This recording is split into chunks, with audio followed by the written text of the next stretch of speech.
IKE's warning, January 1961.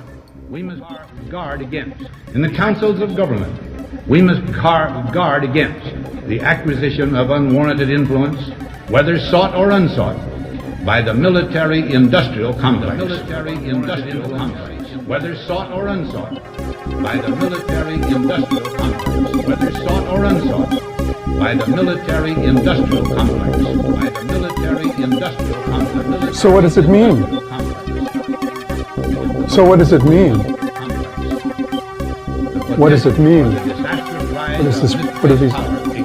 So what do these words mean? We must never let the weight of this combination We'll find out.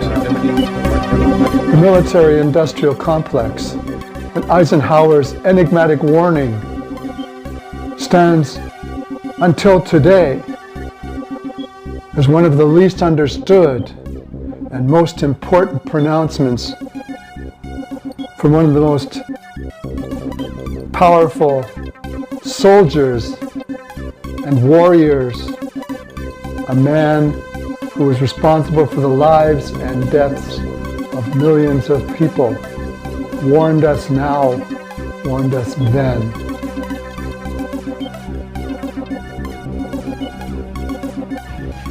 "3 days from now, after half a century in the service of our country, I shall lay down the responsibilities of office as, in traditional and solemn ceremony, the authority of the presidency is vested in my successor. This evening I come to you with a message of leave-taking and farewell, and to share a few final thoughts with you, my countrymen.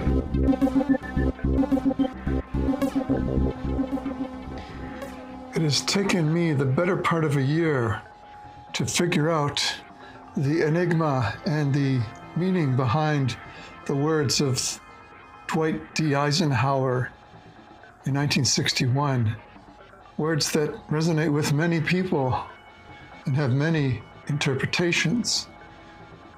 Mostly it was how to phrase what I understand or understood.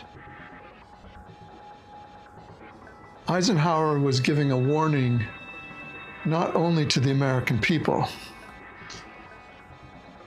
but specifically he was giving a warning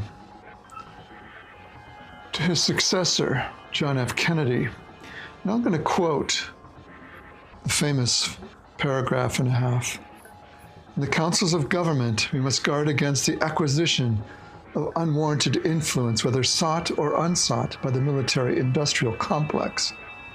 The potential for the disastrous rise of misplaced power exists and will persist. We must never let the weight of this combination endanger our liberties or democratic processes. We should take nothing for granted." Just so you know who Eisenhower was, maybe you do and maybe you don't, he was one of the most powerful and decorated generals from World War II. He was elected as a civilian military president. The boys that came home from the war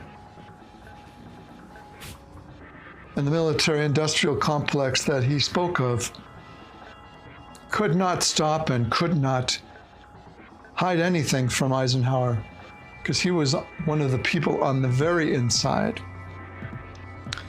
And what he discovered is what he tried to express. That the machine that they set up for World War II, which was driving the American economy and political life, needed war, in my opinion, needed war to continue so that they would maintain their power and influence. And the warning was to John F. Kennedy that these forces were very strong and very powerful and threatened to overwhelm democracy and the will of the people for the incoming president, who was, by the way, another World War II veteran, this time an officer who was also held in great regard by the public, but more importantly by the military and the many returning soldiers from World War II. So it was a direct and indirect message to John Kennedy that the forces that drove the victory of World War II could also drive the democracy into submission, overthrow the will of the people. And that is, in my opinion, what the gist of this message is. A warning to Kennedy to beware of the powers that were unleashed in World War II, lest they overthrow the democracy of the post-war American order. Bob Alice at Psyops Media. Out for now.